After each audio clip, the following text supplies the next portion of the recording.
நான் திருமணம் செய்ததுக்கு அப்புறம் தான் எனக்கு வந்து ஹெச்ஐவி இருந்ததே தெரிஞ்சது அப்படின்னு சொல்லிட்டு. ஆனா நீங்க ஏதோ ஒன்றும் சொல்லியிருக்கீங்க, எய்ட்ஸ் அப்படிங்கிற ஒரு வார்த்தையவே அழிக்கணும். இப்போ என்ன பார்த்தா 37 வருஷமா ஹெச்ஐவியுடன் நான் வாழ்ந்துட்டு இருந்தேன்.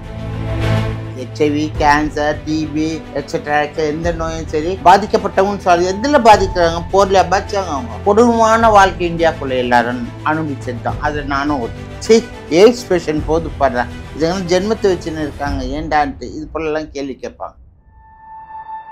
எங்கள் அம்மா 4 வயசு குழந்தையா இருக்கட்டும் அம்மா இறந்துட்டாங்க. என் சித்தி தான் என்ன வளர்த்தாங்க. சித்தி இதை கொடுமை. காரணம் என்னன்னாக்கா, ஸ்கூலில் படிட்டேன் பாய் என்ன போய் உங்கள் பையன் பொண்ணஞ்செட்டி மீறிய நடக்கிறான்னு 9 மீறிய நடக்கிறான்னு சொல்ல 1999 பாஸ்போர்ட் அப்ளை பண்ணி ஃபீமேல் போட்டு உள்ளே இனோக் கொடுத்தாங்க. நீ பார்த்தா ஒரு காலத்துல 8வது தூரத்துல ஒரு திருநங்கை பார்க்க முடியுது, தெருவுக்கு 4 திருநங்கை பார்க்க வேண்டிய நிலைமைக்கு ஆயிட்டோம். நாங்க வெளிப்படையா வந்து நாங்க இந்த சேலையை கட்டுறோம், அவங்க சேலை கட்ட மாட்டாங்க. அவங்களுக்கு எங்களுக்கு ஏணி வச்சாலும் எட்டாது. அவங்க வேறு நாம இந்த பிறவி எடுத்ததுக்கு அடுத்த பிறவி நான் திருநங்கையா தான் வாழணும், திருநங்கையா தான் பிறக்கணும். நான் பல குழந்தைங்களுக்கு தாயா இருக்கேன். நான் பெத்த பிள்ளை இல்லை, என் தோல்ல சமந்த பிள்ளை. இன்னும் 50 பசங்க இருக்கு. அதுக்குன்னு 10 கோடி ரூபாய் சொத்து சேர்த்து நம்புவியா? கல்வெட்டுறோம். 2 நாளான குழந்தைய வந்து நீங்க காப்பாத்தினீங்க. அப்போ நான் ஒரு என்ஜிஓல வேலை செஞ்சிருந்தேம்மா. களப்பண்ணையில் ORW வேலை செஞ்சிருந்தேன். ஃபோன் வந்து கரெக்டாக 10:30 மணி இருக்கும். நூறியம்மா நீ குழந்தை கேட்டு, ஒரு குழந்தை குப்பத்தூரில் இருக்கு, நான் எடுத்து வச்சுருக்கேன், வந்து வாங்கிப்போம்.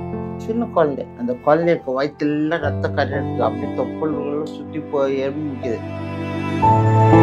நீங்க வந்திருந்த அம்மா அம்மான்னு கூப்பிட்டேன். என் மனசு எவ்வளோ பூரிப்பு. அந்த பூரிப்பு எல்லாத்துக்கும் நீ கலங்குது, எனக்கு கலங்குது ராஜா.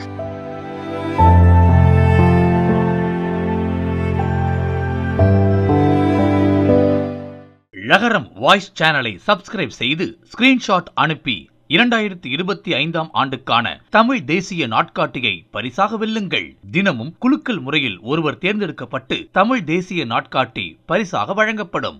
மேலும் 150 ரூபாய் மதிப்புள்ள 2025ஆம் ஆண்டுக்கான தமிழ் தேசிய நாட்காட்டி லகரம் வாய்ஸ் சப்ஸ்கிரைப்ஸ்க்கு மட்டும் வெறும் 99 ரூபாய்க்கே சலுகை விலையில் கிடைக்கும்.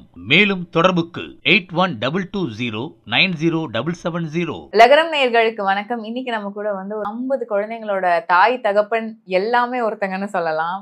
நம்ம கூட வந்துட்டு நூரி சலீம் அவங்க இருக்காங்க. வணக்கம்மா, எப்படி இருக்கீங்க? நல்லா இருக்கேன். உங்களை பார்த்ததுல ரொம்ப சந்தோஷம். உன்னை பார்த்ததுலேயும் ரொம்ப சந்தோஷமாக தான் இருக்குது. இந்த 2024 லாஸ்ட்டு மூமெண்ட்டில் வந்துருக்குது ரொம்ப சந்தோஷம். அம்மா, முதல்ல உங்க காதல் கதையில இருந்து ஆரம்பிக்கிறோம். ஏன்னா நாங்க பார்த்தோம் உங்க காதல் கதை, அதை பத்தி தெரிஞ்சுக்கிறதுல அவ்வளவு காதல் கதைன்றது எல்லாத்துக்கும் வர்றது தான். ஒரு மனிதரா ஆணார்த்தம் பெண்ணார்த்தம் 3ஆம் பாலினமாக இருந்தாலும் சரி, 5 அறிவு படித்த ஜீவனுக்கும் சரி, காதல் சகஜமானது. காதல் தப்பான வேலையே கிடையாது என்னை பொறுத்தவளுக்கு. சிலர் தப்பாக உச்சரிப்பாங்க, என்னை பொறுத்தது தப்பு கிடையாது. என்னுடைய இளமை பருவத்தில் வந்த காதல் தான் எல்லாத்துக்கும். நான் மும்பையில் இருக்கிற டைமில் குலாபாண்ட இடத்துக்கு நான் மீன் எடுத்து வாங்க போவேன். மீன் வாங்கிட்டோம்னா அந்த டைமில் ரன்னிங்கில் வந்து நிற்பாங்க ஆர்மி டிஃபென்ஸ் சர்வீஸ். அவர் பேர் தத்தாத்திரே. அவருக்கு எனக்கும் ஒருத்தர் ஃபேஸ் டு ஃபேஸ் பார்க்குற டைம்லேயே 2 பேருக்கு காதல் இருந்தது. அந்த காதல் அப்படியே அன்பாக மாறி திருமணம் வரைக்கும் போயிடுச்சு. அதே மாதிரி நீங்க வந்து நிறைய இன்டர்வியூல சொல்லியிருப்பீங்க, வந்து நான் திருமணம் செய்ததுக்கு அப்புறம் தான் எனக்கு வந்து ஹெச்ஐவி இருந்ததே தெரிஞ்சது அப்படின்னு சொல்லிட்டு. ஆனா நீங்க ஏதோ ஒன்றும் சொல்லியிருக்கீங்க, எய்ட்ஸ் அப்படிங்கிற ஒரு வார்த்தையவே அழிக்கணும் அப்படின்றது. கண்டிப்பா. ஏன்னாக்கா இப்போ என்ன பார்த்தா 37 வருஷமா ஹெச்ஐவியுடன் நான் வாழ்ந்துட்டு இருக்கேன். எய்ட்ஸ் பேஷண்ட் கிடையாது. எய்ட்ஸ் பேஷண்ட் மரணத்தை நோக்கி செல்றோம்னா எய்ட்ஸ் பேஷண்ட். ஏன்னா சிலருக்கு எய்ட்ஸ் ஒரு காலத்தில் குழந்தைங்களுக்கு சோறு விட்டுறது, பூச்சாண்டி வர பிடிச்சி கொடுப்பேன்ற மாரி இந்த எய்ட்ஸ் வந்துச்சுன்ற பயம் காட்டுறது விட்டுருங்க. ஹெச்ஐவி கிருமி தொற்று உள்ள நபர். யாரும் ஹெச்ஐவி பேஷண்ட்டும் கிடையாது, எய்ட்ஸ் பேஷண்ட்டும் கிடையாது. அக்கா எல்லாத்துக்கும் சொல்லுவோம், ஹெச்ஐவின்றது கண்ணுக்கு தெரியாத ஒரு நுண்கிருமி, நீண்ட நாள் வாழலாம். ஏன்னா என்னுடைய தாரக மந்திரமே அதுதான். இத்தனை வருஷம் 37 ஆண்டு காலமாக இந்தியாவில் 2வது ஆளில் வாழ்ந்து காட்டுறேன்னாக்கா என்னுடைய தாரக மந்திரம் தான் எனக்கு கூட இருக்குன்னு நான் சொல்லுவேன். அந்த எய்ட்ஸ்ங்கிறத ஒரு காலத்திலேயே வந்து ஹெச்ஐவியா இருக்கட்டும், எய்ட்ஸ் இருக்கு, இதை சொன்னாலே ஏதோ அவங்கள வந்து ஒதுக்கி வைக்கிற மாதிரியே பார்த்த நிலைகள் இருந்தது.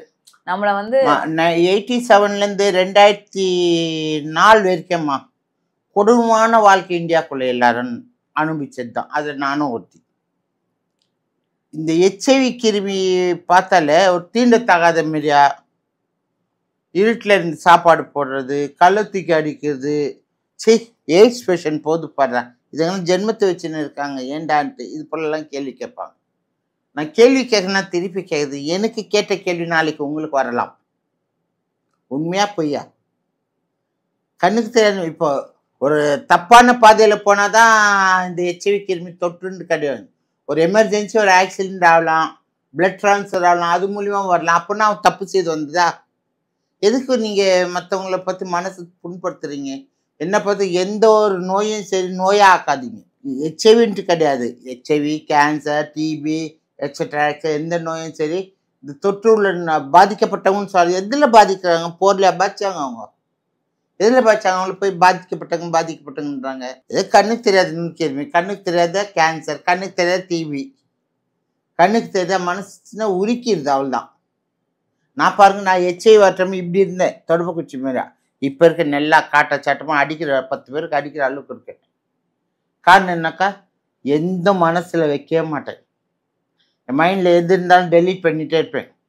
கம்ப்யூட்டர் வைரஸ் அட்டாக் பண்ண என்ன செய்கிறோம், டெலீட் பண்ணுறோம். அதே போல் என் மைண்டில் எதோ கெட்டதை வச்சு மட்டும் நல்லது மட்டும் ஏற்றிக்குவேன். அப்படின்னா நீண்ட நாள் வாழ்றதுக்கு வாய்ப்புகள் அதிகமாக இருக்கும். ஏன்னா இப்போ ஒரு நோய் வந்துருச்சுனாலே அது வந்து நினைச்சு பயப்படுறாங்க. பயப்பட வேண்டிய அவசியம், நம்ம திருடணுமா, கொலை பண்ணணுமா, எதுவும் செய்யலையுமா? நோயின்றது எல்லாத்துக்கும் எத்தனையோ லட்சக்கணக்கான நோய்களுக்கு அதுல இது ஒரு நோய். இப்போ கொரோனா வந்து, கொரோனா யார் கண்டுபிடிச்சா? அதை கண்ணுக்கு தெரியாம காத்து வலிக்கா போச்சு, எத்தனையோ மக்கள் அள்ளின்னு போச்சு. அந்த கொரோனால நான் போகலை. கொரோனால நல்லா ஃபீல்டு ஒர்க் நல்லா பண்ணதான் செய்தேன். இந்த கொரோனா ஏறின உடம்பு தான் வீட்டில் உட்காந்து சாப்பிட்டு இந்த உடம்பு ஆயிடுச்சு. கொரோனா வந்து நம்மள வந்து சில இடங்கள்ல நிறைய பேர் ஹெல்தியாவே ஆக்கி விட்டுருச்சு. கண்டிப்பா வெயிட் அதிகமாகிச்சு.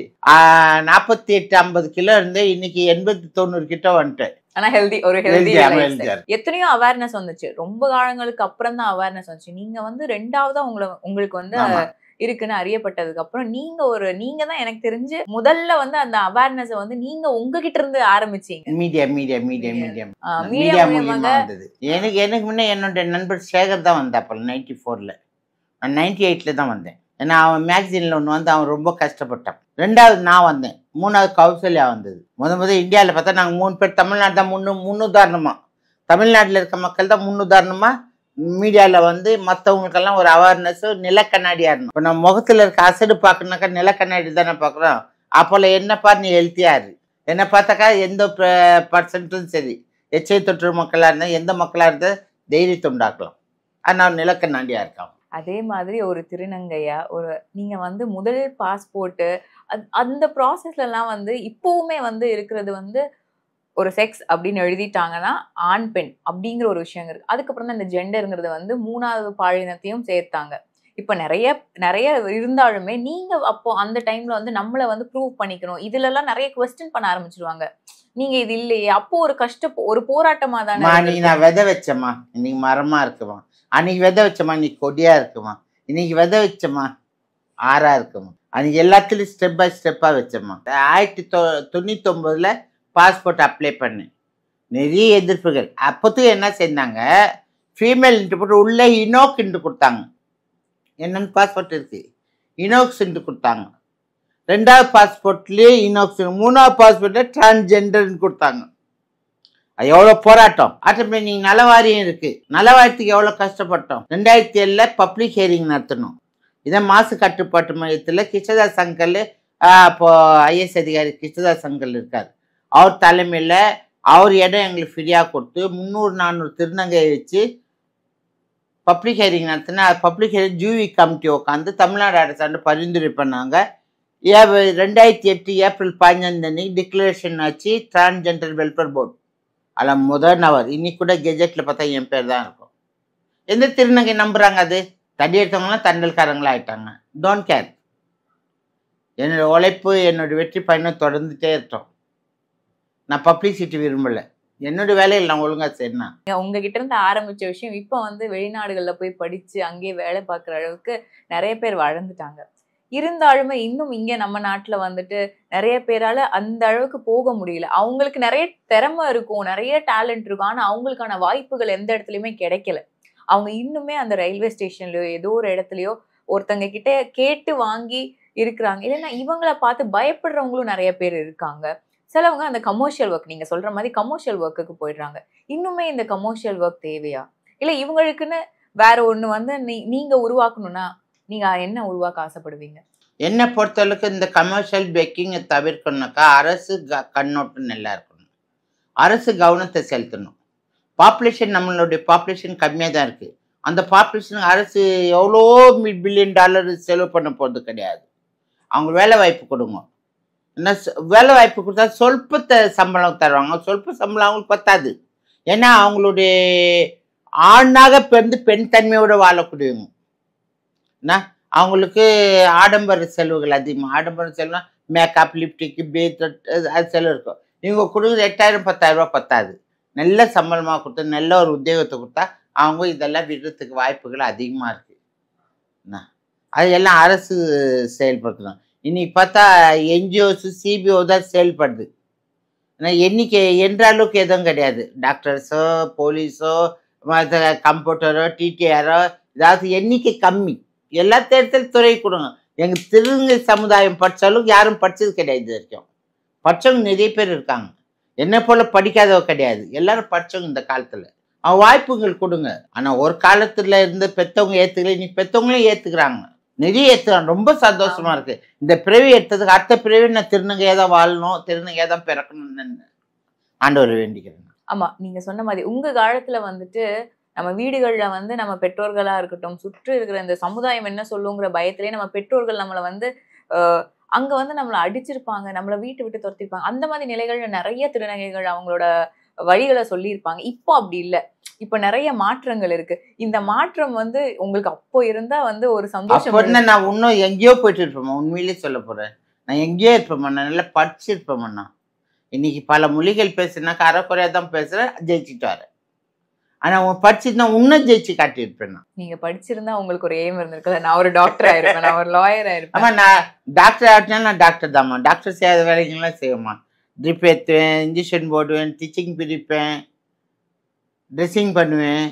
என்ன நோய்க்கு என்ன மருந்து கொடுக்கணும் அதெல்லாம் தெரியும். ஆனால் படிப்பு தான் இல்லை. ஆனால் டாக்டர்னு சொல்லலாம். நான் டாக்டரேட். ஆனா அதற்கான எல்லா ஒரு துறையிலயும் ஒரு நாலேஜ் நம்ம கெயின் பண்ணிக்கிறோம். அங்க போய் வேலை பார்த்தா இப்ப கூட முன்னாள் கவர்னரா இருந்த ஒரு ரோசே ஐயா அவர்கள் என்ன சொன்னாரு, அன்னை நூரின்ட்டு எனக்கு கூப்பிடணுன்னாங்க. மதர் நூரின்னு கூப்பிடணும்னு சொன்னாங்க. யார் கூப்பிடுறாங்க? மதர் நூரி தான் கூப்பிடுறாங்க. எனக்கு அவார்டு கொடுத்தா அப்படிதான் கொடுத்தாங்க. அவர் கையில் அவார்டு வாங்கி நான் இன்னும் பத்மஸ்ரீ அவார்டு வாங்கினா முயற்சி பண்ணின்னு இருக்கேன். கண்டிப்பாக கிடைக்கின்ற நம்பிக்கை இருக்கு. அதே மாதிரி அம்மா இப்போ வந்து நிறைய விஷயங்கள் மாறிடுச்சு. எல்லாருக்கும் படிப்பு வந்துடுச்சு, நிறைய விஷயங்கள் வந்தாலும் இன்னுமே வந்து இந்த சோஷியல் மீடியால வந்து அவங்களோட ஸ்டாண்ட் எடுத்து வைக்கிறப்பவோ இல்ல நிறைய பேர் வந்து அது வந்து வேற விதமான டைரக்ஷன்ல யூஸ் பண்ண ஆரம்பிச்சிட்டாங்க. இதுவே வந்து இவங்களுக்கான பேரை வந்து குறைச்சி விடுதோ அப்படிங்கிற ஒரு எண்ணமும் உண்டாகுது. அவங்க போடுறது வந்து ஒரு நல்ல கருத்துக்களா தான் இருக்கும், அதை போடுற விதங்கள் வந்து தவறா போயிடுது. இதை பத்தி நீங்க என்னமா நினைக்கிறீங்க? என்ன பொறுத்தவரை சோசியல் மீடியால வருதெல்லாம் எல்லாம் உண்மை கிடையாது. சிலது உண்மை, சிலது பொய்யாக இருக்கலாம். ஆராய்ந்து பார்த்துதான் நம்ம தேர வலிக்கணும். ஆராய்ந்து தேர் வலித்தா கடுமுறாக போயிடும். என்ன பாதைகள் நல்லா இருக்கா, இந்த தேர் போனாக்கா நல்லா போய் இலக்க நாடமான்னு நினைக்கணும். இவங்க அப்படி நாடுறது கிடையாது. மீடியாவில் உட்காந்தமா வாய்க்கு வந்தெல்லாம் வார்த்தை போனதெல்லாம் காத்துன்ற மீடியா இருக்கக்கூடாது. உண்மை பக்கம் செவில் சாய்ங்க. சமுதாயத்துக்காக தான் சொல்ல முடியும். இவ்வளோ போராட்டத்துக்கு பிறகு சமுதாயத்தில் திருநங்கை சமுதாயத்துக்கு ஒரு அங்கீகாரம் வாங்கி கொடுத்தோம். அந்த அங்கீகாரத்தை பள்ளந்தோண்டி புதைக்காதுங்க. அது புத்துணர்வு தாங்க. இன்னைக்கு பார்த்தா ஒரு காலத்தில் எட்டாவது தூரத்தில் ஒரு திருநங்கை பார்க்க முடியும். இந்த தெருவுக்கு 4 திருநங்கை பார்க்க வேண்டிய நிலைமைக்கு ஆயிட்டோம். இன்னும் கொஞ்ச நாள் தான் பைபிளில் சொல்லியிருக்கு, இந்த பூலோகமே அலையக்கூடிய திருநங்கை சமுதாயம் உருவாக்கப்பட்டு அவங்களால் ஆசிபேடத்தில் உட்கார்ந்து அவங்களால் தான் அழியன்ட்டு போட்டிருக்கு பைபிளில். ஏன்னா கிறிஸ்தவர் இருந்தால் கேட்டு பாருங்க, சொல்லுவாங்க. 1000 நூற்றாண்டு காலத்துக்கு முன்பு எழுதப்பட்ட பைபிளில் அப்படிப்பட்டவங்க திருநங்கை சமுதாயத்தை கேலி பொருளாவே நினைக்காதீங்க, அவங்க மனசு கஷ்டப்படுத்தாதீங்க, உபத்திரம் கொடுக்காதீங்க, உதவிகரமா இருங்க. அதான் சொல்லுவேன். அதே நேரங்கள்ல திருநங்கைகளுமே அவங்களோட நீங்க பார்த்திருப்பீங்க, சில திருநங்கைகள் வந்து சோஷியல் மீடியால இருப்பாங்க. அவங்க வந்து சிலவங்க வந்து நல்ல விதத்துல ஒரு பயன்படுத்திட்டு இருப்பாங்க. ஒரு காமெடி பண்றது. அவங்களோட திறமை அந்த ஆக்டிங்கோ, காமெடி எதுலயும் ஒண்ணு காட்டுவாங்க.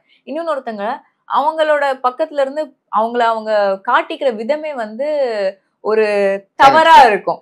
அது வந்து ஒரு அம்மா 5 மாற்றம் பேர்ல இருக்கும்ல. ஒண்ணா இருக்கா ராஜா? 5 பேர்ல ஒண்ணு கிடையாது. ஆறாராமா ஆறானா ஆடிதான் ஆகணும், பாராராமா பாரானா பாடிதான் ஆகணும். சிலர் பாருங்க, இந்த திருச்சி சைடுல ஒரு திருநங்கை அவ்வளோ மீடியா, சோஷியல் மீடியா அதுலயே அவ லைஃபே போகுது. அதில் சப்ஸ்கிரைப்ஸ் வருது, அதில் வர பேமெண்ட்லேயே கால் தோட்டுறாங்க. ரொம்ப சந்தோஷமா இருக்கு. அவங்களுக்கு திறமை வெளிப்படுத்துறாங்க இல்லையா? எனக்கும் சமையல் கலை இருக்கும், ஆனால் சப்ஸ்கிரைப்ஸ் எப்படி பண்ணுறது எல்லாம் ஆக்ட் பண்ணுறதுல போட தெரியல உண்மையிலேயே. நானும் ஒரு வீடியோ ஆரம்பித்தேன், ஆனால் முடியல என்னால். இந்த மாதிரி இருக்கிறப்போ இன்னொரு விஷயம் வந்து ஃபர்ஸ்ட் திருநங்கைகள் வந்து நம்ம வந்து இப்போ ஆதரிக்க ஆரம்பிச்சிட்டாங்க. ஆனா இந்த எல்ஜிபிடி கம்யூனிட்டியில ஓரின பால் சிறைக்காரர்கள் இவங்கெல்லாம் இருக்காங்கல்ல, இவங்களுக்கான எதிர்ப்புகள் வந்து ஜாஸ்தி இருக்கு. அவங்க வீட்லயுமே இருக்கு, நம்ம சமுதாயத்திலுமே இருக்கு. இதை எப்படிமா பாக்குறீங்க? அவங்க திரைக்கு பின்பு, நாங்கள் திரைக்கு முன்பு. நாங்கள் வெளிப்படையாக வந்து நாங்கள் இந்த சேலையை கட்டுறோம், அவங்க சேலை கட்ட மாட்டாங்க. அவங்களுக்கு எங்களுக்கு ஏணி வச்சாலும் நெட்டாது. அவங்க வேறு, நாம் வேறு. புரியுதா? திரைக்கு பின்னாடி இருந்து வாழ்றாங்க அவங்க. நாங்கள் திரைக்கு முன்பு தைரியமாக கல்லடி மண்ணடி பட்டாலும் நாங்கள் வெளியே வந்துட்டோம் தான். இப்ப அவங்களுமே உங்களை மாதிரி இப்போ பிரைட் மந்த் எல்லாம் வருது. ஜூன் ஜூலை வந்துட்டாலே பிரைட் மந்த் வருது. அதுக்கான மார்ச் வந்து ஒவ்வொரு ஊர்களும் நான் கலந்துக்க மாட்டேன். அந்த ஒரு விஷயம் வந்து ஒரு சரியான விஷயமா இல்ல வந்து அது சரியா தவறான்னு சொல்ல முடியாது, அவங்களுக்கே புரியுதுல்ல. இன்னைக்கு நாங்க வேஷத்தை கலைக்க முடியாது, நீங்க வேஷம் கழிச்சிட்டு போயிடலாம். மழை வந்தா ரெயின் கோட் போட்டுக்கலாம், மழையில சும்மாவே போகலாம். நாங்க மழை வந்தாலும் வெயில் வந்தா ஒரே நிதானமா தான் வாழணும். அதே மாதிரி பிறக்கிறப்போ ஆணா இருப்போம், வளர வளர அந்த மாற்றங்கள் வந்து நம்மளுக்கு பெண்ணா இருக்கும். அப்ப நமக்கு ரெண்டுமே நமக்கு தெரியும். ஒரு ஆணோட மனசும் தெரியும், ஒரு பெண்ணோட மனசும் தெரியும்வாங்கல்ல. அந்த மாற்றத்துல வந்து ஒரு பெரிய சந்தோஷம் இருக்கு. நீங்களே சொன்னீங்க உங்க இதுல வந்து நீங்க மாறி வந்து நிறைய அதுல துன்பங்கள். நான் மாறி வரட்டமே, எனக்கெல்லாம் ஒரு 10 வயசு 10-11 வயசுல தான் ஸ்கூல்லயே சேர்த்தாங்க எங்க அப்பா. எங்க அப்பா ஒரு army defence service volunteer retirement வாங்கிட்டு கரிம்பி டிஃபெக்டில் செக்யூரிட்டி கார்டாக இருந்தார். அப்போது என்னை ஸ்கூலில் சேர்க்கலை, வசதி வாய்ப்பு இருந்து சேர்க்கலை, மாற்றாத்தை கொடுமாரு. எங்கள் அம்மா 4 வயசு குழந்தையான இருக்கட்டும் அம்மா இறந்துட்டாங்க. எங்கள் சித்தி தான் என்னை வளர்த்தாங்க.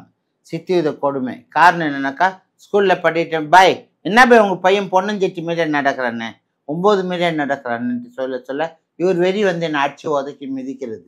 அப்படி ஒரு காரணத்தோட என்னை சேர்த்தது 11 வயசில் சேர்த்தாங்க. அதுதான் 3வது வரைக்கும் தான் படிச்சிருந்தேன். அப்போல்லாம் என்னென்னாக்கா, இப்போல்லாம் எல்கேஜி யூகேஜி எல்லாம் பிள்ளைங்களை சேர்த்துட்டாங்க. அந்த காலத்துலலாம் சேர்க்க முடியாது. தலையை சுற்றி காது பிடிக்கணும், இந்த தலையை சுற்றி மூக்க தொடணும், அப்போ தான் அப்படி ஒரு இது. அப்போ அந்த வயசில் நான் அதான் செய்தேன். 3வது வரைக்கும் படித்த பேர் போடாத காலம், அடி மிதி தாளம்னா வீட்டை விட்டு வெளியே வந்தேன். படாத கஷ்டப்பட்டேன், கொஞ்சம் நெஞ்ச கஷ்டம் கிடையாது. இன்னைக்கு வயசு 75 ஆகுது. என்ன நான் பட்ட கஷ்டம் கொஞ்சம் நெஞ்ச கிடையாது. எல்லாம் கஷ்ட நஷ்டம்லாம் மீறி வந்தது. இன்னைக்கு சமுதாயத்தில் நல்ல ஒரு அங்கீகாரம், நல்ல பேரும் புகழமா வாழ்ந்துட்டு இருக்கு. இப்ப நிறைய பெண்களுமே சொல்றாங்க, ஐயோ நான் பையனாவே பிறந்திருக்கலாங்கிறது.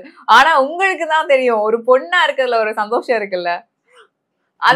அப்படியே அந்த சின்ன வயதுல ஒரு சின்ன பையன் வந்து தொட்டாலே நாங்களுக்கு அப்படியே 100 பல்பு ஏறிற போல ஒரு மெச்சூரிட்டி வந்துடும் அந்த டைம் சின்ன வயசுல. இப்பெல்லாம் ஜடமாயிட்டோம் நாங்க, வயசாயிடுச்சு இல்லையா.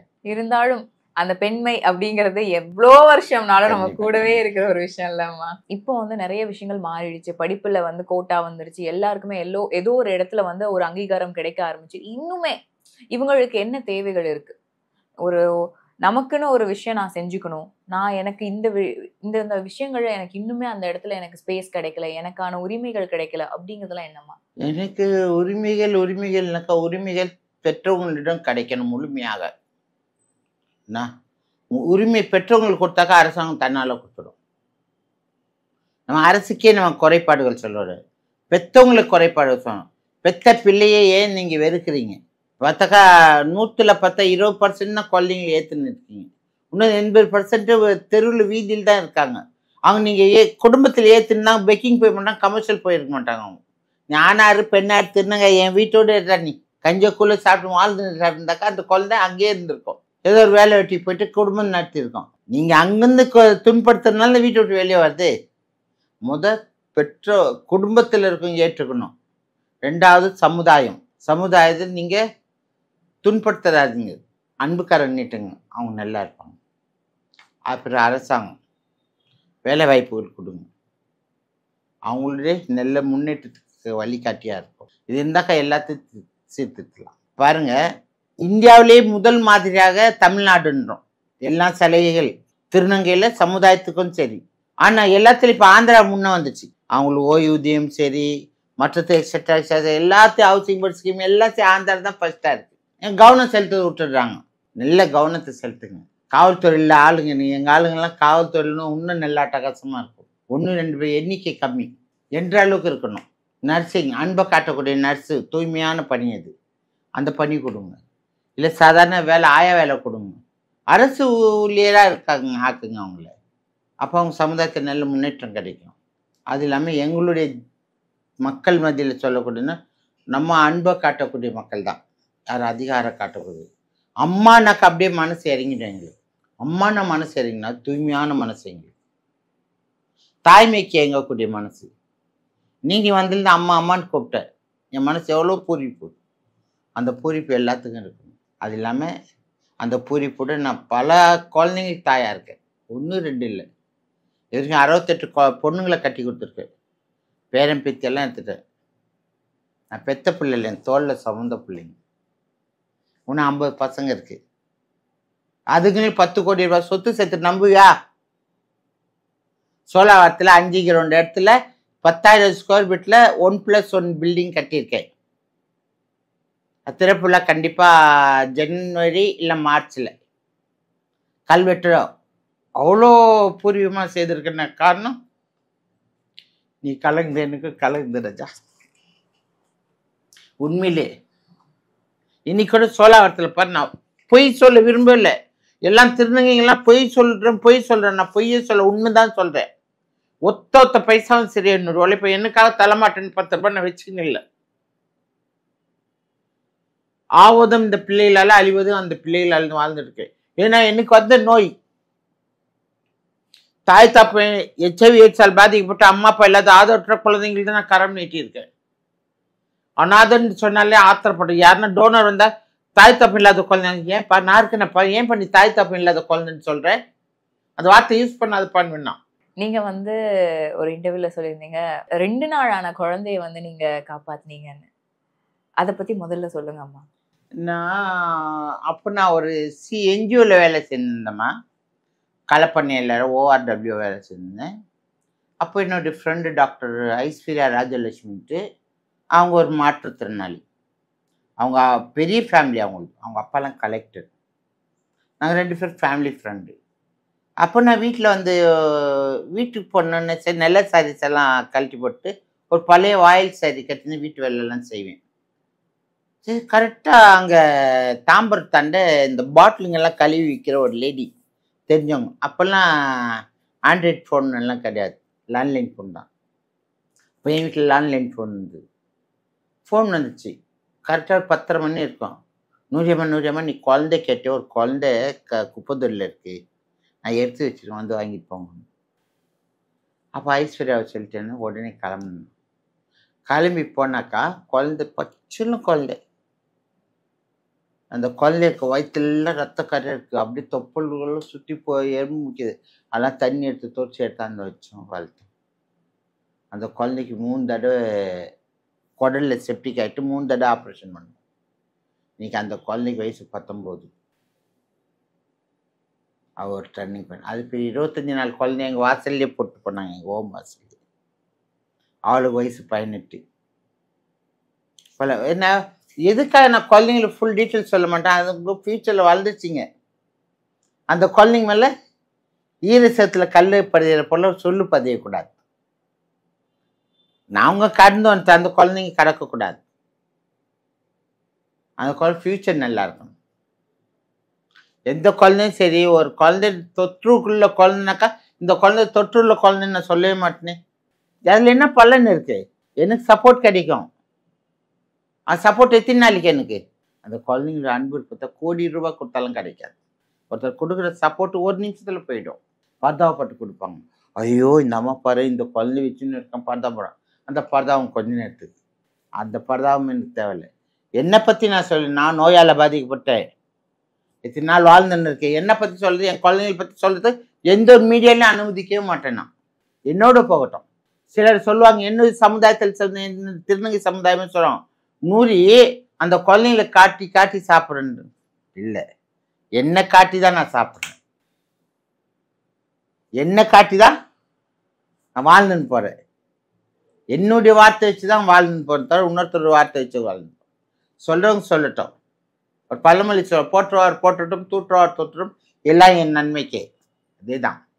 அப்படி இல்லைனாக்கா இந்த சொத்து நான் சேர்த்துருக்க முடியாது. இது என் வீட்டில் சேர்த்துன்னு இருக்கணுமே. இன்னும் பாருங்க, ஓட்டு வீட்டில் தான் இருக்கேன். சுள்ளமேட்டில் வந்தால் ஓடு வீடு சுற்றி பாசை. ஆனால் வீடு உள்ள நல்லா அழகாக வச்சுருப்பேன். வெளியே அசிங்கமாக இருந்தால் உள்ள நல்லா இருக்கும். அந்த வாழ்ந்து தான் வாழ்ந்துன்னு இருக்கு. இல்லை அண்ணா டோனர் வந்தம்மா நீ வீட்டை கட்டிக்குமான்ட்டு காசாக கொடுக்க போகிறாங்க. கஷ்டமும் நஷ்டமும் என்னோட போட்டோம். அந்த ஊரில் நான் 200 ரூபா வாடகையில் போனேன். இன்னைக்கு லீஸில் இருக்கேன். அவ்வளோதான் கார். அரசாங்கம் கொடுத்த வீடு கொடுத்துச்சு. சின்ன பசங்கள்லாம் கீழே, பெரிய வயசானவங்களாம் 3வது 4வது மாதிரி. எங்கே போய் சொல்கிறது? அந்த இடத்துலையும் போய் இருக்க முடியாது. பழகு நேரத்தை போட்டு பழகாத இடத்துல போய் எத்தனை நாள் நம்ம வாழ முடியும்? அந்த காரணத்து கஷ்டமோ நஷ்டமோ அந்த சூழ்நிலையிலே வசிச்சுன்னு வரணும். அம்மா இப்போ வந்து எல்லாருமே சொல்ற விஷயங்கள் திருநங்கைனாலே அந்த கமர்ஷியலுக்கு போறாங்க, நிறைய பேர் அதுல தான் இருக்காங்க அப்படிங்கிறது இன்னுமே அந்த நிலை தான் இருக்கு.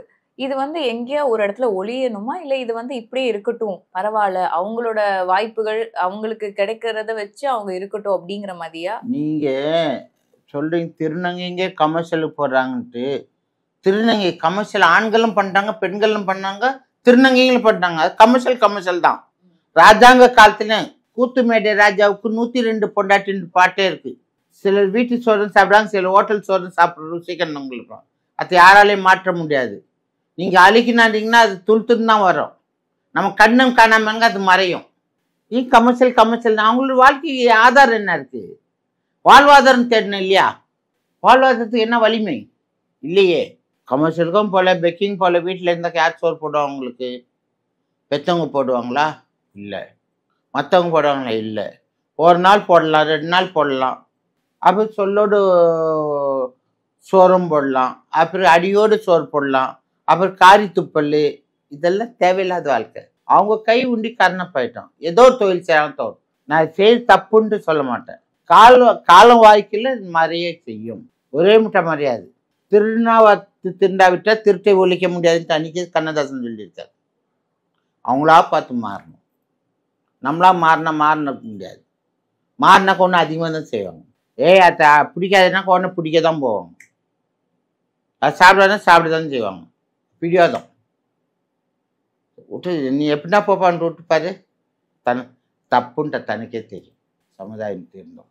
ஆமா, இன்னொன்று விஷயம் வந்து இப்போ ஒருத்தங்க பெக்கிங் வராங்க, அவங்க வந்து கேட்குறாங்க அப்படின்னா, இப்போ கொடுக்கலன்னா அவங்க சாப விட்டுருவாங்க அப்படிங்கிற ஒரு விஷயம் வந்து ஒரு காலத்துல இருந்துச்சு. அவங்க விட்டா அது பழிக்கும்னு இருக்கு. அது உண்மையா? நான் சாபம் விட்டா உண்மை பொய்ன்னு நான் சொல்ல மாட்டேன். ஒன்று நேற்று என்னுடைய சகோதரிகள் சொல்ல வேண்டியதுனாக்கா, யாரோ சரி 10 ரூபா கொடுத்தா 10 ரூபா வாங்கிட்டு போங்க, 20 ரூபா கொடுத்தா 20 ரூபா வாங்கிங்க. நீங்கள் சாபம்லாம் விடாதீங்க. அன்பாக கேளுங்க. அன்புக்கு விலை மதிப்பே இல்லை. அந்த அன்பால் தான் நம்மளும் வாழ்ந்துன்னு இருக்கு, நீங்களும் வாழுங்கன்னு தான் நான் சொல்லுவேன். அதே மாதிரி எல்லாருக்குமே எல்லா திறமைகளும் இருக்கு. நிறைய பேருக்கு வந்து டெய்லரிங்ல இருந்து அதுக்கான வாய்ப்புகள்.